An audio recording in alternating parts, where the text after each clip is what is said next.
MP साहब, अब मैं आपके महबूब नेता, देश के नेता, किसानों के, अगड़ों के, पिछड़ों के, दलितों के, शोषितों के, देश की उम्मीद आदरणीय अखिलेश यादव जी को निमंत्रण देना चाहता हूं कि वो आए और हमारा मार्गदर्शन करें।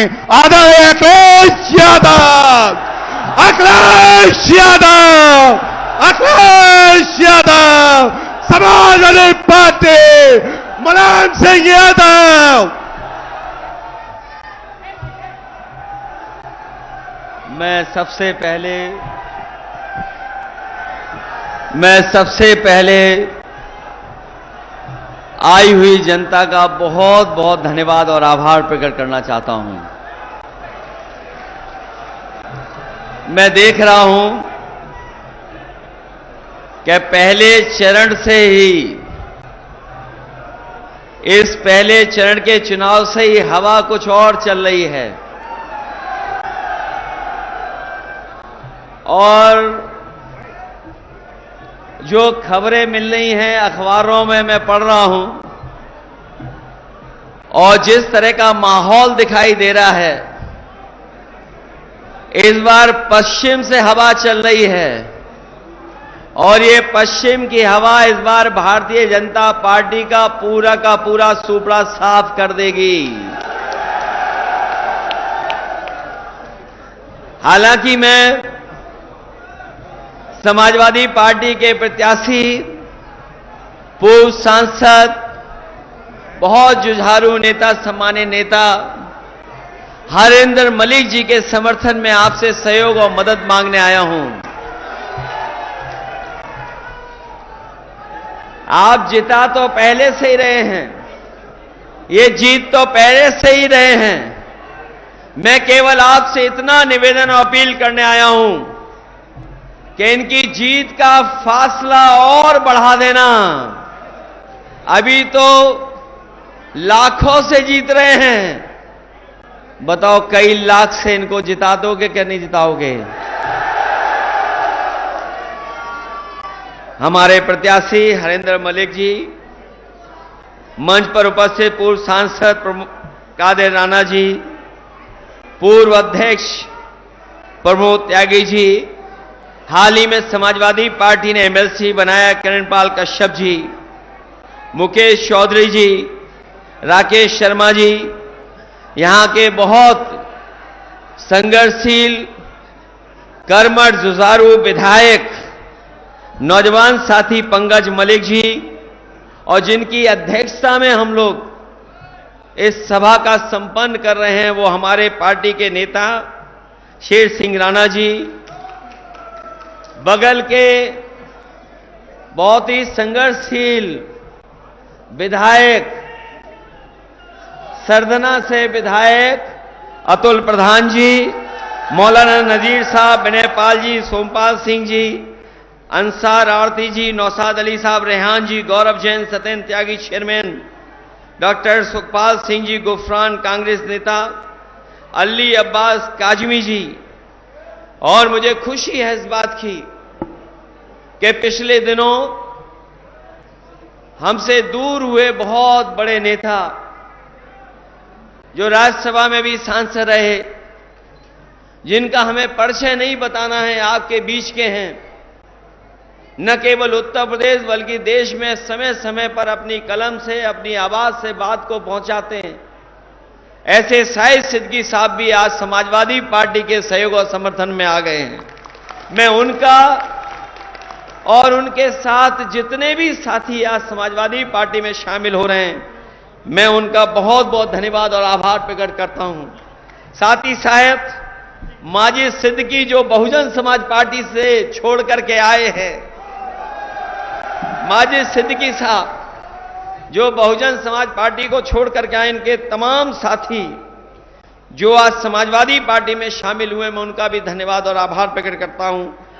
साथ ही साथ मंच पर उपस्थित बड़ी संख्या में साथी हैं, नूर हसन, माजिद अली से लेकर के बहुत सारे नेता जिनके मैं नाम नहीं ले पा रहा हूं, सभी हमारे नेता, सभी हमारे कार्यकर्ता और चुनावी जनसभा में आए हुए, हमारे सभी आदरणीय बुजुर्ग, किसान भाई, नौजवान साथी, पत्रकार बंधुओं, मैं सबसे पहले इस चुनावी जनसभा की बहुत बहुत बधाई और मुबारकबाद आपको देना चाहता हूं। मुझे खुशी है इस बात की कि इस बार का जो विशेष चुनाव होने जा रहा है, इस चुनाव का माहौल ही अलग हो गया है और इस बार सब सीमाएं टूट गई हैं।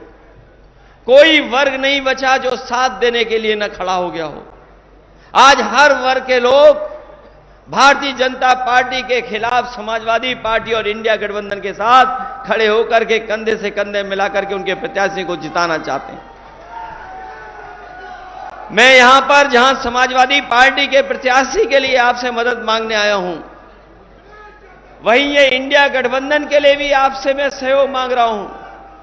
समाजवादी पार्टी के जहां जहां प्रत्याशी लड़ रहे हैं उनकी मदद कर देना और साथ ही साथ इंडिया गठबंधन के जहां भी प्रत्याशी हैं उन साथियों की भी आप मदद कर करके जिताने का काम करना। मैं मुजफ्फरनगर के अपने सभी मतदाताओं का विशेष धन्यवाद देना चाहता हूं और उन मतदाताओं का भी विशेष धन्यवाद दूंगा कि जिन्होंने पिछले गठबंधन को, जो विधानसभा का चुनाव था 2022 का, उस 22 के चुनाव में सब कुछ भुला करके उस समय के गठबंधन को आपने ऐतिहासिक वोट देकर के सबसे ज्यादा सीटें जिता करके भेजा है और उसी का परिणाम है जो 22 में आपने मतदान किया, उसी का परिणाम है कि आज आपके विरोधी लोग बौखलाए घूम रहे हैं। इतना बौखलाए हुए हैं कि सुनने में आ रहा है कि जो दिल्ली वाले नेता हैं उन्होंने अपने पोस्टर से सबका नाम गायब कर दिया, सबकी फोटो गायब कर दी। अगर मुजफ्फरनगर में कोई बीजेपी के प्रचार का पोस्टर लगा होगा तो उसमें प्रत्याशी का पोस्टर नहीं होगा। आप पता कर लें, प्रत्याशी का तो पोस्टर से पहले ही नाम गायब हो गया, फोटो गायब है और जिस समय वोट पड़ेंगे बीजेपी भी उत्तर प्रदेश से गायब हो जाएगी। वैसे तो हरिंदर मलिक जी आपके बीच के हैं, यहीं पढ़े लिखे बढ़े और दुख दर्द से लेकर के हर तकलीफ परेशानी में आपके साथ रहे। लेकिन बहुत सारे साथी ये नहीं जानते होंगे हरेंद्र का मतलब हिंदी में शिव भी होता है। जो लोग हिंदी को जानते होंगे वो जानते होंगे कि हरेंद्र का मतलब हिंदी में शिव भी होता है और इस बार आप जिताओगे तो आपका एक एक कष्ट और परेशानी को दूर करने का काम यही समाजवादी पार्टी के प्रत्याशी करने काम करेंगे। वैसे तो मुजफ्फरनगर में जब समाजवादियों की सरकार थी बहुत ऐतिहासिक काम हुए हैं। जो लोग उस समय की सरकार का कामकाज देखे होंगे, हमारे पत्रकार साथी जानते होंगे, जब समाजवादी सरकार बनी थी उस समय बिजली की बहुत किल्लत थी, बिजली का संकट था। लेकिन मैं खुशी के साथ ये बताना चाहता हूं, आज जो 24 घंटे बिजली मिल रही है वो किसी और के कारण नहीं मिल रही है, वो समाजवादी पार्टी का काम था कि तहसील से लेकर के नगर पालिका से लेकर के टाउन एरिया में अगर हमें सब स्टेशन बदलने पड़े थे, सब स्टेशन बनाने पड़े थे और सबसे पहले काम अगर बिजली का फीडर सेपरेशन का कहीं हुआ था तो आपके मुजफ्फरनगर में हुआ था। समाजवादी पार्टी ने फीडर को अलग कर करके आपकी बिजली का इंतजाम को बढ़ाने का काम किया था। आज जो कभी कभी आप सड़कों पर एम्बुलेंस देखते होंगे, किसी गरीब या किसान की मदद करने के लिए पहुंच जाती होगी, वो किसी और की देन नहीं है। अगर फोन मिला करके आप एम्बुलेंस मंगाते हैं तो वो एम्बुलेंस भी देन अगर किसी की है तो समाजवादी पार्टी की है, जो गरीबों की मदद करने का काम करती है। ये 100 नंबर जो पुलिस के लिए बनाया गया था, बीजेपी वाले जाने या ना जाने, लेकिन एक एक पुलिस वाले से आप पूछ लेना, पता कर लेना, जानकारी कर लेना। पहले पुलिस के पास गाड़ी नहीं होती थी, और अगर गाड़ी होती थी तो थाने में गाड़ी चलाने के लिए डीजल पेट्रोल नहीं मिलता था। जो गरीब तकलीफ परेशानी में आता था, उस परेशानी और तकलीफ भरा हुआ इंसान जब पहुंचता था, ये थाने के लोग उससे डीजल और पेट्रोल भराते थे, तब गाड़ी जाती के चलती थी। लेकिन समाजवादी पार्टी ने उस व्यवस्था को बदल करके पुलिस को 100 नंबर दिया, और ऐसा इंतजाम किया कि अगर गांव में भी कोई झगड़ा हो जाए, तकलीफ परेशानी हो जाए, तो फोन करने पर आपकी पुलिस मदद करने के लिए पहुंच जाती थी। ये 100 नंबर बीजेपी के लोगों ने 112 कर दिया। गाड़ी नहीं बढ़ाई, 100 नंबर का 112 कर दिया। और हमारी पुलिस इतनी समझदार है, उसे लगा कि उसका जो टैक्स लगता है वो बढ़ाना होना चाहिए। 100 से 112 हुआ, पुलिस ने भी अपनी वसूली बढ़ा दी। बताओ बढ़ा दी कि नहीं बढ़ा दी? उन्हें लगा कि सरकार ने 100 से 112 किया है, इसका मतलब वो भी वसूली बढ़ा लें। और हमें दुख होता है कि जिस पुलिस के ऊपर सबसे ज्यादा जिम्मेदारी है, जनता को सबसे ज्यादा भरोसा है, उसके लिए सबसे बेहतर जो इंतजाम किया था, उस इंतजाम को खत्म कर दिया। इन्होंने गाड़ी नहीं बढ़ाई, न गाड़ियां बढ़ाई, न गाड़ियों को बढ़ाने का इंतजाम किया। जो समाजवादी सरकार में चल रही थी वही गाड़ियां चल रही हैं। जब कभी केवल टायर बदल देते हैं, उसके अलावा कोई दूसरा काम इस सरकार ने नहीं किया है। और यहां पर जो नौजवान बैठे हैं, आगे से लेकर के पीछे तक, जो समाजवादी सरकार में लैपटॉप मिला था, बताओ अभी भी चल रहा है कि नहीं चल रहा है? जहां कहीं भी जिस घर में मिला होगा वो लैपटॉप चल रहा होगा। और जब कभी भी उसको चलाते होंगे तो उसमें नेताजी और हम ही लोग दिखाई देते होंगे, दूसरा कोई दिखाई नहीं देता। हमारे उत्तर प्रदेश के मुख्यमंत्री जी ने, बीजेपी के लोगों ने उसकी भी नकल कर ली। हम लोग बड़ा लैपटॉप देते थे, इन्होंने छोटा सा दे दिया, और उसमें उंगली चलाते रहो, चला तो चला, नहीं तो नहीं चला। बताओ समाजवादियों का दिया लैपटॉप आज भी चल रहा है कि नहीं चल रहा है? जिन साथियों ने अभी अखबार पढ़ा होगा कि देश के प्रधानमंत्री दुनिया के सबसे बड़े उद्योगपति, जो सॉफ्टवेयर कंप्यूटर के बारे में जानकारी और कंपनी चलाते, उससे मिले थे। और बातचीत के दौरान जो बात हो रही थी, जो अखबार और टीवी में भी चली, उन्होंने कहा कि भारत को जो डिजिटल डिवाइड है उसको दूर करने के लिए कोई काम करना चाहिए। मुझे खुशी है इस बात की कि समाजवादियों ने लैपटॉप गरीब परिवार के बच्चों को देकर के उस डिजिटल डिवाइड को 7 साल पहले ही खत्म करने की कोशिश की थी। और इस बार जो चुनाव होने जा रहा है, जो मदद करोगे आप, हम लोगों ने तय कर लिया है, आपको जो राशन दे रहे हैं, खराब वाला राशन नहीं। जिस तरीके से बड़े संपन्न लोग पैकेट का स्वादिष्ट पौष्टिक आटा शहरों में खाते हैं, हम अपने गरीबों को भी आटा भी देंगे और डाटा भी दे देंगे, जिससे मोबाइल फ्री चलाएं। बताओ आटा और डाटा की जरूरत है कि नहीं है?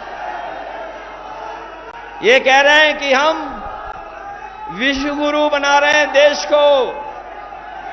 बीजेपी के लोग कह रहे हैं हम विश्व गुरु बना रहे हैं। ये विश्व गुरु कैसे बनेगा?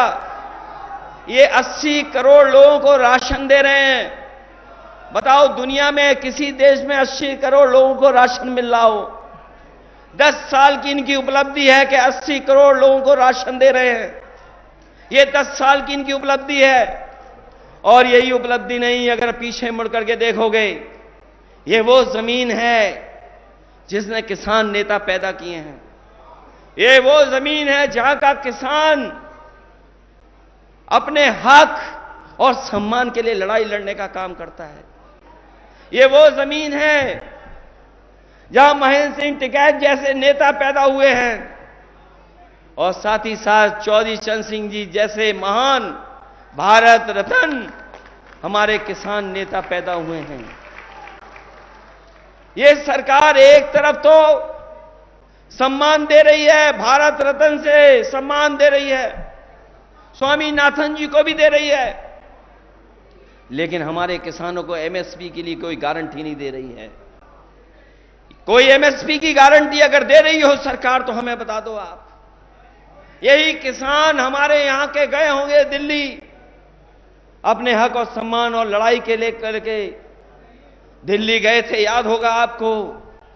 न जाने कितनी बैरिकेडिंग लग गई थी, आरसीसी की दीवार लगा दी गई थी, सड़कों पे कीलें लगा दी गई थी, कोई किसान पहुंच ना पाए, ट्रैक्टर डीजल नहीं भरवा सकता था, ट्रैक्टरों को डीजल नहीं दे रहे थे, ट्रैक्टर चल नहीं सकता था, लेकिन उसके बावजूद भी किसान पहुंचे और किसान वहां जाकर के अपना हक मांग रहे थे, लेकिन सरकार ने उन्हें हक नहीं दिया।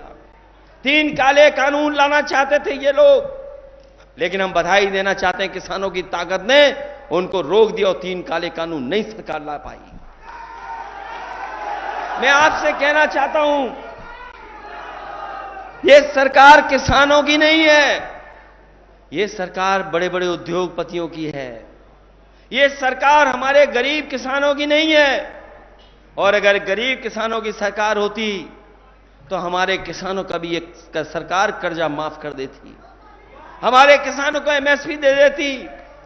हम अपने किसान भाइयों को कह करके जा रहे हैं, हम अपने घोषणा पत्र में अपनी पार्टी का जो हम लोगों ने मैनिफेस्टो बनाया है, विजन डॉक्यूमेंट बनाया है, जो हमने अधिकार देने की बात कही है, हम अपने किसानों को भरोसा दिलाते हैं समाजवादी पार्टी और इंडिया अलायंस की सरकार बनेगी। जिस तरीके से उद्योगपतियों का कर्ज माफ हुआ है उसी तरह हमारे किसानों का कर्ज माफ होने का काम होगा।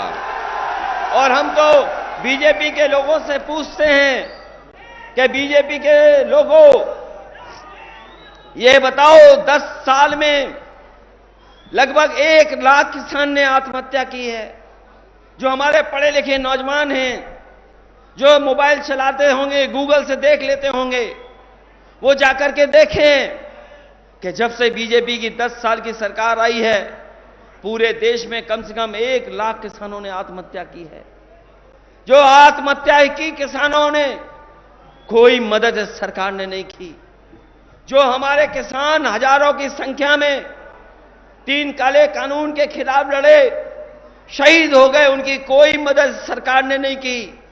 ये केवल उद्योगपतियों की मदद करते हैं। तब हम ये कहना चाहते हैं कि अगर ये उद्योगपतियों का 15 लाख करोड़ रुपया माफ कर सकते हैं तो हमारे किसानों का 2 लाख करोड़ कर्ज माफ क्यों नहीं करना चाहती सरकार। इसलिए हम आपसे अपील करना चाहते हैं, और आपने सरकार का काम करने का तरीका तो देख लिया होगा। ये जो सरकार नारा दे रही है 400 पार, इन्हें पता नहीं है मुजफ्फरनगर, कैराना, मेरठ, बिजनौर, नगीना, सहारनपुर नारा लग रहा है 400 हार, 400 पार नहीं। इस बार 400 पार नहीं, 400 हार। और सोचिए, जिस सरकार के खिलाफ किसान खड़ा हो जाए और जिस सरकार के खिलाफ नौजवान खड़ा हो जाए, बताओ वो सरकार निपट जाएगी कि नहीं निपट जाएगी। और हम तो अपने नौजवानों से कहना चाहते हैं, ये सरकार रहेगी न नौकरी मिलेगी न रोजगार मिलेगा, और अगर ये और आ गए सरकार में तो आपकी शादी भी नहीं होगी, बिना शादी के रहना पड़ जाएगा। बताओ, आंकड़े पढ़ लिए कि 80% नौजवान बिना नौकरी का है, बिना रोजगार के है। बताओ, जब नौजवान बिना नौकरी बिना रोजगार के होगा तो उसकी शादी कहां से होगी? ये बीजेपी वाले नहीं चाहते हैं कि हमारे नौजवान, उनका भविष्य बेहतर हो, उनके सपने पूरे हों। अभी देखा आपने, जो भी परीक्षा हुई सब में पेपर लीक हो गए। केवल एक परीक्षा का पेपर लीक नहीं हुआ है, जितनी भी परीक्षा हुई हैं सबके पेपर लीक हो गए। बताओ, लीक हुए पेपर के नहीं हुए? और जो पढ़े लिखे नौजवान हैं जो परीक्षा के लिए गए होंगे, वो जानते होंगे कि जितनी भी उत्तर प्रदेश की परीक्षा हुई सबके पेपर लीक हो गए। और हाल में अभी जब पुलिस की भर्ती के लिए परीक्षा हुई थी, इस सरकार ने कहा कि हमने पुलिस का इंतजाम किया है, हमने पुलिस का इंतजाम किया है, बेहतर पुलिस लगाई है, सिक्योरिटी की है, सुरक्षा ऐसी की है कि पेपर लीक नहीं होगा, सब परीक्षा हो जाएगी। बताओ, जब परीक्षा देने गया नौजवान, अपने भविष्य को बनाने के लिए गया, परीक्षा का पेपर लीक हो गया। बताओ, लीक हुआ कि नहीं हुआ पेपर लीक? और पेपर लीक के कारण, नौकरी न मिलने के कारण कई नौजवानों ने आत्महत्या कर ली। एक नौजवान हमारे यहां का है, कन्नौज का, पाल बिरादरी का, उसने कहा कि जिस डिग्री से हमें नौकरी नहीं मिल सकती, उस डिग्री का क्या फायदा। उसने अपने मां बाप के लिए चिट्ठी लिखी और डिग्री जला करके आत्महत्या कर ली। बताओ, सरकार ने कोई उस परिवार की मदद की हो तो बता दो। जब मैं यहां मुजफ्फरनगर में एक कार्यक्रम में आया था, शादी में, मैंने बड़ी संख्या में छात्र नौजवानों को देखा कि वो तख्ती लेकर के खड़े हैं कि ये जो परीक्षा का पेपर लीक हुआ है, इसका दोबारा परीक्षा हो, परीक्षा कैंसिल हो। सरकार को मजबूरी में पेपर कैंसिल करना पड़ गया। इसलिए मैं सरकार को कहना चाहता हूं, नौजवानों, आप भी याद रखना, इस सरकार के खिलाफ किसान भी है, नौजवान भी है। और मैंने कई मौकों पर कहा, फिर कहता हूं, और बीजेपी के पास इसका जवाब हो तो बता दें, अगर 60 लाख बच्चे जो परीक्षा नहीं दे पाए, उनके परिवार के अगर केवल हम मां बाप को गिन लें तो 60 लाख गुणा 3, जो 3 वोट हैं एक परिवार में, तो 1,80,00,000 हुए। और 1,80,00,000 को अगर हम 80 लोकसभा से भाग दे देंगे तो बताओ, हर लोकसभा में 2,25,000 वोट कम हो गया क्या नहीं हो गया? बताओ, इनके पास इन 2,25,000 वोट को बढ़ाने के लिए कोई है कार्यक्रम के नहीं है? हर तरफ नाराजगी दिखाई दे रही है। इसीलिए इन्होंने जो पोस्टर बनवाए हैं, उसमें पोस्टरों में प्रत्याशियों का चेहरा नहीं रखा है, उन्हें गायब कर दिया है। और जो अकेला पोस्टर है, अकेली फोटो है, जिस दिन मुजफ्फरनगर वाले वोट डालेंगे वो पोस्टर से गायब हो जाएंगे, वो दिखाई नहीं देंगे। पहले जुमला लेके आए थे, अब गारंटी लेके आ गए हैं। अगर जुमला और गारंटी भाई भाई हैं, तो जुमले भाई से गारंटी 10 साल बड़े भाई हैं। है 10 साल बड़ी गारंटी के नहीं है? और याद कीजिए, बीमारी भगाने के लिए इन्होंने ताली और थाली बजवाई थी। ये गारंटी नहीं है, ये घंटी है इनकी। और अगर ये गारंटी है तो इन्होंने तो कहा था हमने किसानों की आय दोगुनी कर दी। बताओ, किसानों की आय दोगुनी हो तो बता दो हमें। इन्होंने कहा कि 2 करोड़ नौजवानों को हर साल नौकरी देंगे। बताओ, 2 करोड़ नौकरी मिल गई किसी नौजवान को? और हमारे गरीबों के यहां बिजली का मीटर लगा दिया कि नहीं लगा दिया? सर, ट्यूबवेल पर लग गया मीटर कि नहीं लग गया? और कभी कभी नौजवानों से मैं कहूंगा, बीजेपी एक नेता आए थे बहुत नंबर 2 वाले, नंबर 1 पे दूसरे, नंबर 2 पे दूसरे नेता हैं। 2 नंबर पे जो नेता हैं, 2 नंबरी नेता क्या कह के गए थे आपसे कि हम बिजली माफ कर देंगे। बताओ बिजली माफ हो गई आपकी क्या? और ये बिजली माफ भी कैसे करेंगे? मैं आपसे कह करके जा रहा हूं, और बीजेपी वाले बताएं और हमारे पत्रकार साथी सही कर दें अगर हम गलत बोल रहे हो तो। उत्तर प्रदेश में पिछले 10 साल से एक भी बिजली का कारखाना नहीं लगाया है। एक भी बिजली का कारखाना इस सरकार ने नहीं लगाया, और अगर लगाया होता तो हमें बता दे कि कौन सा बिजली का कारखाना लगाया इन्होंने। इसलिए साथियों, मैं आप सबसे निवेदन और अपील करने आया हूं, इनके पास जुमले के बाद गारंटी है, और हमारे पास उदाहरण है कि हम लोगों ने काम कर करके दिखाया है। जितने भी काम समाजवादियों ने किए हैं वो काम आपको दिखाई दे रहे हैं। इनके एक एक फैसला जनता के खिलाफ है। हमारे नौजवान जानते होंगे, यहां पर बड़े पैमाने पर नौजवान फौज में जाते हैं। न केवल मुजफ्फरनगर, मेरठ, गाजियाबाद, बल्कि आसपास का नौजवान अपने गांव में, अपने कस्बे में, शहर में रहकर के तैयारी करता था कि फौज की वर्दी पहन करके देश का सम्मान बढ़ाएगा। ये सरकार के लोग आए और इन्होंने एक ही दिन में कानून बदल दिया कि आने वाले समय में कोई पक्की नौकरी नहीं मिलेगी, और फौज की नौकरी को 4 साल में बदल दिया। बताओ 4 साल में बदल दिया कि नहीं बदल दिया?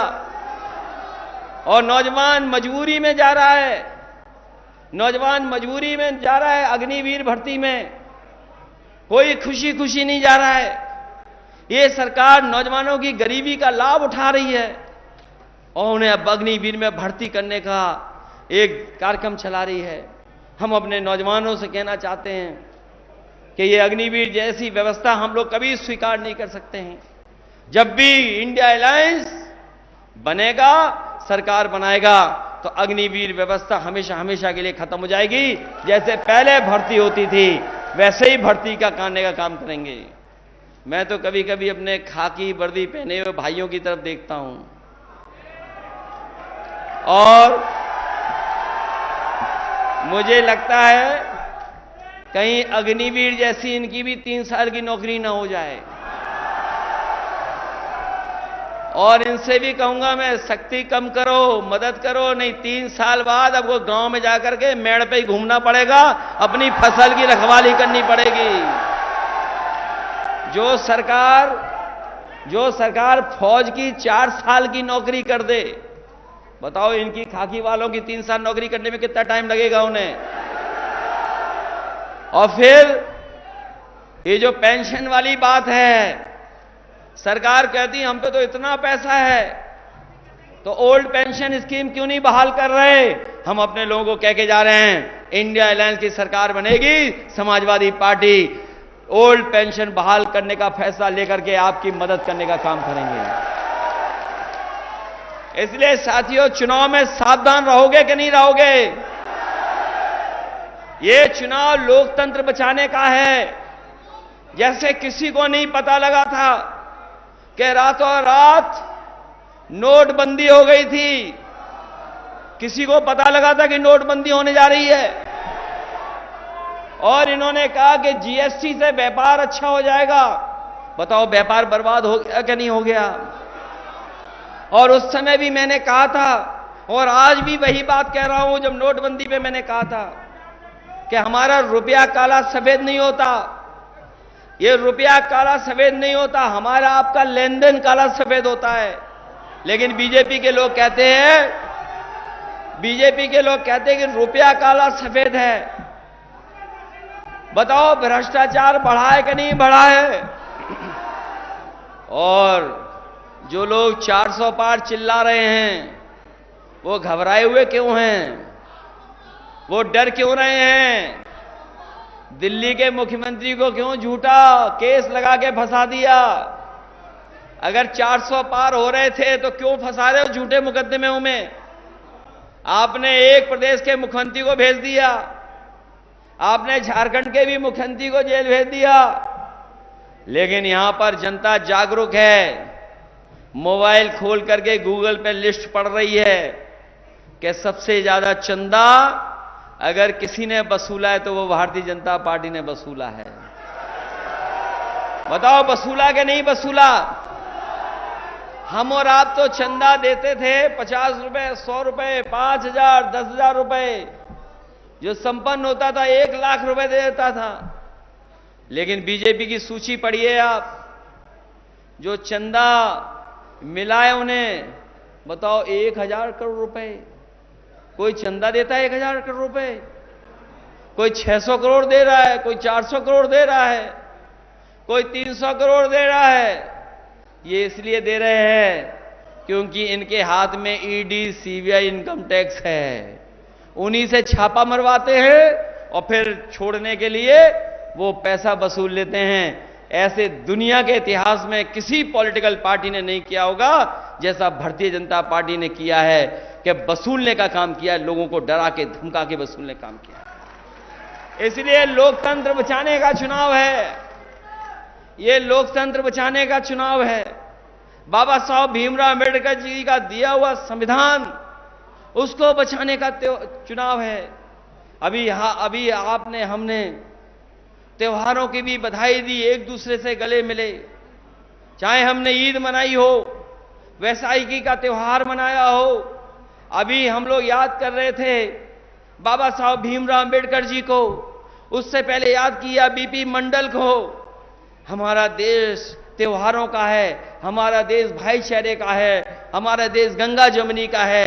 ये भारतीय जनता पार्टी के लोग इस देश को, अपना भाईचारा को खत्म करने का साजिश कर रहे हैं। इसलिए जहां लोकतंत्र को बचाना है, संविधान बचाना है, वहीं हमारे देश की जो संस्कृति रही है मिली जुली, आपस में मिलजुल करके रहने की, उसको बचाने का भी चुनाव है। इसलिए आप लोग मदद करना, सहयोग करना और एक एक वोट साइकिल के निशान पर हरिंदर मलिक जी को जिता करके भेजना है। और हम आपका धन्यवाद देते हैं। हम लोगों ने दूर से भी अगर वोट मांगा होगा तो आप लोगों ने हमारी मदद करने का काम किया है। जब कभी हम लोग सरकार में होंगे, आपको हम भरोसा दिलाते हैं, चाहे सड़क, पुल, बिजली, दवाई से लेकर के किसी इंतजाम को हमें बढ़ चढ़ के करना पड़ेगा तो अपने गरीबों की और किसानों की और अल्पसंख्यक भाइयों की मदद करने के लिए हम समाजवादी पार्टी के लोग आपके साथ खड़े दिखाई देंगे।